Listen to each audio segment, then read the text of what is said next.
alaikum wa rahmatullahi wa barakatuh. Welcome to Bararabu Show. I hope you are fine.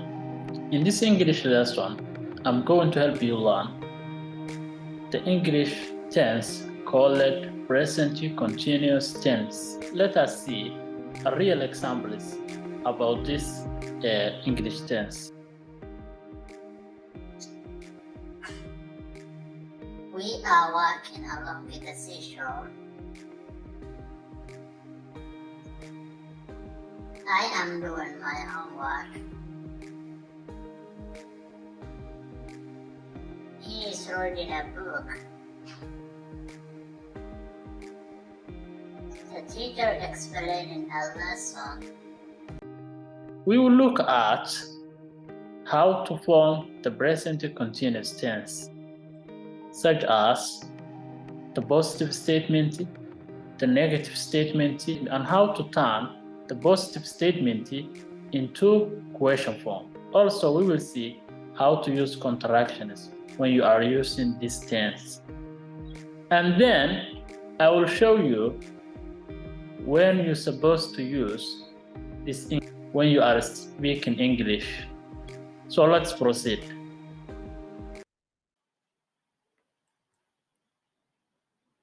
Okay, let's start with the form of present continuous tense or the structure. The structure is subject plus am if you have the pronoun I, or is if you have he, she, it, or a singular noun, or are if you have we, they, and you, or the plural noun, plus verb ing, verb with ing, plus the object like I am teaching English, you are learning English, he is learning Arabic, she is learning Somali, it is eating grass, we are learning history, they are learning physics.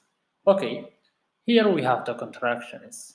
And as we know, the formal writing, always we use the normal way like I am, you are, he is, she is, they are, we are, it is. But when it comes to informal, like when you are talking to your friends or people around you, always they use the contractions like am, I am will be I am, you are, he is, she is, she is, they are, we are, it is. You see? So that's the contractions. Okay, secondly, we have spelling rules. And here, spelling rules, we mean how the verbs are taking the ing there is a bit differences. Like, we are dividing it into four parts. Part number one, with the most verbs, part number one is with the most verbs, we add ing, like go, going, play, playing, work, working. The second way or the second part is if the verb ends consonant plus e, we remove the e and add ing. Like here, we have we have come, we have consonant which is m plus e. So we remove e and then we add ing, like come, coming, move, moving, life, lifing, have, having. Number three, part number three. If or C, part C, we have seen A, P, and this is part C. If the verb ends one vowel plus one consonant, we double the consonant. Like here we have E, which is one vowel, plus T, which is one consonant. It's ending with one vowel plus consonant. So we are doubling the consonant, which is T. Get, getting. Run, running. Shop, shopping. Sit, sitting. Put, putting. In this part, we have exceptions. In this rule, we have two exceptions. Number one, if the verbs end one vowel plus W, Y, or X, just we are adding ing. Like here we have play, we have one vowel plus consonant, which is Y, just we are adding ing. Or snow, snowing, mixing, you see. The second exception is when last syllable is not stressed, like listen, listening, visit, visiting. If on this one, we are adding ing. Rule number 4, or letter D, part D, if the verb in this IE, we change IE to Y, then add ing. Like die, tying, lie, lying, tie, tying. You see, so just we remove ie and then we replace its position to y, and then we are adding ing, and you see the examples. Okay, so those are the four rules that we have for when you are adding ing to the verb. So let's move on. Okay, let's come to the usage. We just use the present continuous tense to letter A to talk about things that are happening at the moment of speaking, like what you are doing exactly right now. That's what's about this part. Uh, for example, I am explaining a lesson. Now I am explaining a lesson. Okay. You are watching a presentation. Now you are watching a presentation, this presentation, the presentation in front of you.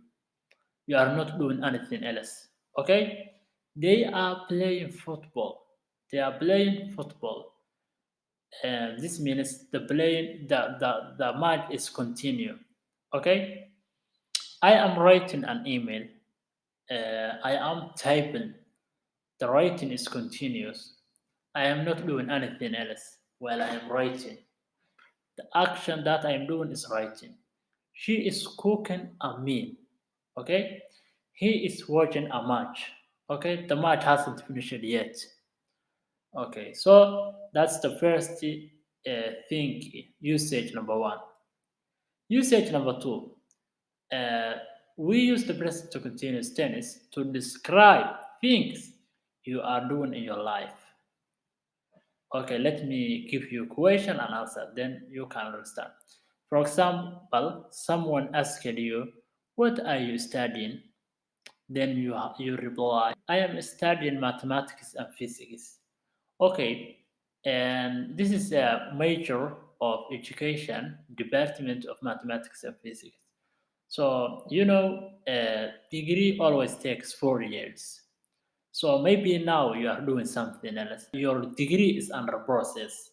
So still you are doing action that can take some time and it's under process. Like I'm studying mathematics and physics. Example number two, you are doing IELTS preparation. The preparation is under process. You haven't booked your exam yet. Okay? My brother is looking for a job at the moment. She is learning to drive. And then these days you are spending a lot of money. All of these actions are actions that can take some time, but they are under process. They haven't finished yet, and it's continuous. Okay, and usage number three, or C, we use present continuous tense to describe planned events in the future. For example, I am meeting a friend on Saturday morning. My sister is starting a new job next Monday. They are traveling to Dala Mountain next week. I am going to Garowe this weekend. She is visiting her mom on Friday. All of these actions, they are planned events in the future. And you see, for example, Saturday morning, next Monday, next week, this weekend, on Friday, all of those showing that it's a future and the event is planned. So in that case, we can use present continuous tense. So that's it, and that's the end of our topic. So if you liked our videos, please do subscribe to our channel, and you are the most welcome.